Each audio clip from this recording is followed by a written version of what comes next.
to the perception that it is all one guy. It is all one perpetrator. There is no larger conspiracy. There's no accomplices. There's no one. So yeah, they for their own credibility, they just have to go their way. Yeah. Yeah, but just think, the people who read these books, they want to hear new information. They want to hear new theories. They want to hear that it was a conspiracy. That's where the market to sell this stuff should be. So, and even these hack writers that publish out I interview them. They got 20 books out there with every little topic, a 100-page book. They're just pumping them out.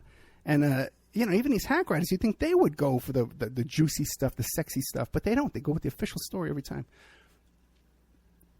No, I don't know why. I think they playing it safe. Maybe I don't know. Well, there's the other element too that we've been talking about. So I was just talking to William Ramsey about it yesterday. About there's something about this blood sacrifice. There's something about these type of occult killings where they use it. That they gain some kind of ability to lie, get people to believe their lies, and get other people to lie for them. And I've seen this in the West Memphis 3 case. I've seen it in other cases I've dealt with personally.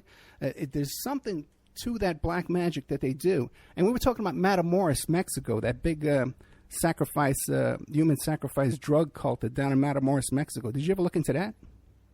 Yeah, very shortly. I also thought George W. Bush was involved at the early stage in that. Yeah. That's what William Ramsey was telling me yesterday. He said that there's a heavy metal rock group called Ministry that sings about it. They have a whole album dedicated to that theory. Yeah. Yeah. That show's going to be playing. It'll be playing Saturday night, man. We get into some intense stuff. He does some good work, William Ramsey. But this whole business. And what about the McMartin preschool case? Did you look into that? Yes, I did. I've read Program to Kill. Dave McGowan did some excellent research in that. But I want to say a few more things about the Dahmer case quickly. Sure. There's also indication that Dahmer was probably harvesting the organs of his victims because Arthur J. Harris from Jeffrey Dahmer's Little Secret about Adam Walsh case. I think Dahmer is a far better likely suspect than Otto Stool, of course. But he alludes to the fact that Dahmer was in the military in Germany, and he also had a mini refrigerator with a lock on it.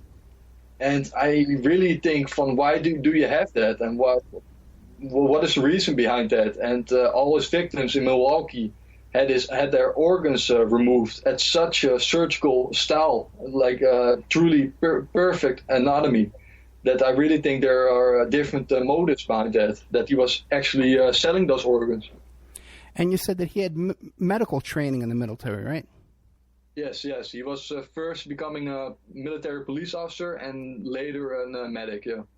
Okay, now that's fascinating. Now, I told the story a couple of times on my show. I had a run-in with the serial killer Richard Biegenwald, okay, who was like a marijuana dealer and gangster in Staten Island, New Jersey, biker type. He was hanging out with bikers. And I ran into him one day on Staten Island. He made a joke. He was waving around a shotgun in his mother's house, acting crazy. And then as we were leaving, he made this joke saying, "This is where we bury the bodies." Okay. And I just thought, we just thought he was crazy and making stupid joke and acting weird. Now, I've always wanted to do a show about it, and I found a New Jersey cop, state trooper, who wrote a book about him, and he interviewed Biegenwald's attorney, who's a big mafia attorney back on Staten Island. In fact, he was my attorney for a while. This guy, Lou Diamond. And Lou Diamond told the author of this book that Biegenwald told him, Biegenwald was involved in organized crime, and that's how he was able to get these attorneys to work for him for free. Like allegedly a hitman for the mafia. But Biegenwald told him, he says, all those kids on those milk cartons? He goes, I'm responsible for a lot of those kids, and we do it to harvest their organs. Wow. Yeah. Yeah, I really think that's really big business, harvesting organs. And I really think Jeffrey Dahmer saw financial potential in that, yeah. And that would explain, too, how these serial killers always make the joke, like, how do they support themselves? And how do they afford to travel across the country to these different places? Because it's such a time-consuming activity. Yes, that's also pretty, an unanswered question, yeah. Which brings us to another a guy, Bundy. Yeah, a few more things about Dahmer. Go ahead. Go ahead. There were two things. Always police say serial killers never know their victims, which is complete false. Jeffrey Dahmer knew two victims from him. He knew Eddie Smith and Tony Hughes. And Dahmer was even listed in Hughes' address book. But nevertheless, Milwaukee Police Department never questioned Dahmer about his sudden disappearance. So it's really weird. And Dahmer was murdered in 1994, and the brother of Eddie Smith was murdered in a ritual homicide in 1999. Really? I mean, yeah, what are the odds of that? Dahmer is dead 5 years, and after that, his brother is killed in a ritual homicide. Yeah, I wasn't aware of that one at all. Yeah, it's all in McGowan's book. Yeah, he really collected some astounding information, which only supported the fact that these serial killers have direct connections with these satanic networks. Yeah. You know, Dave did some great work, man. He really did. And around that time too, you know,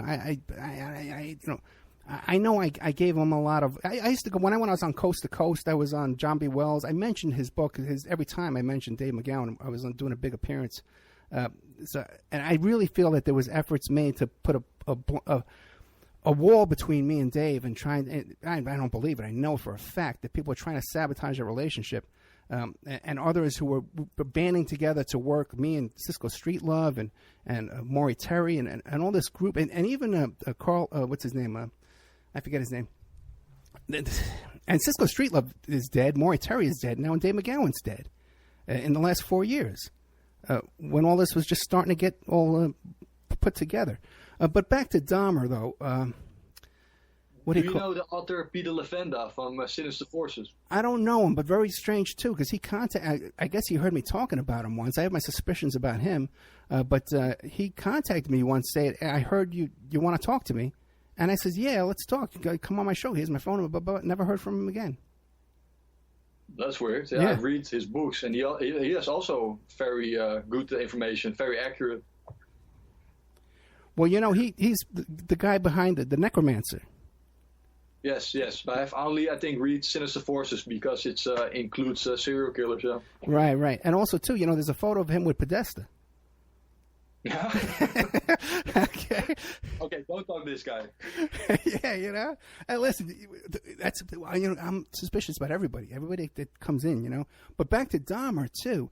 Now Dahmer was living down in Florida, and like you said, you believe he's a better suspect for that Adam Walsh case, right?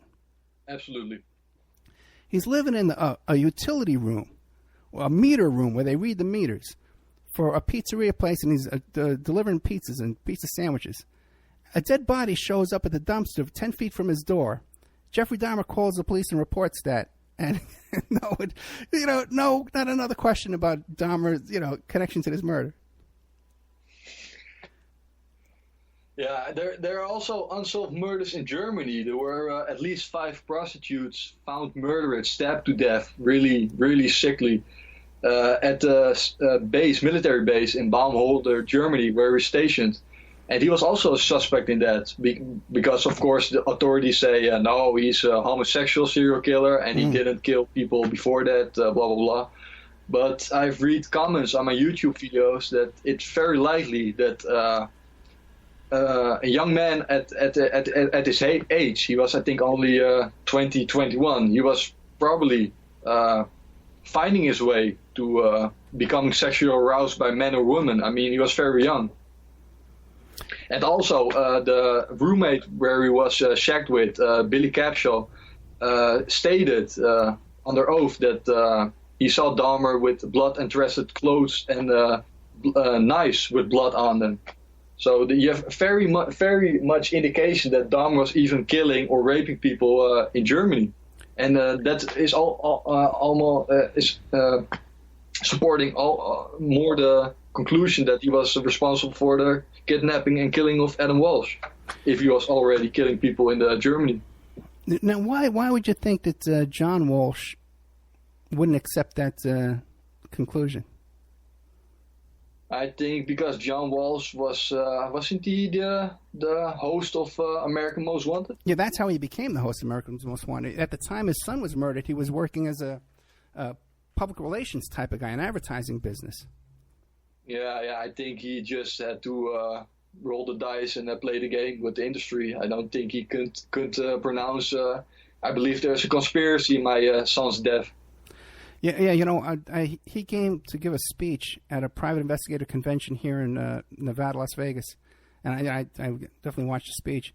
And the guy who flew him in on his private plane was this guy, rich guy, used to own these big database companies, IRB and TLO, and these big ones.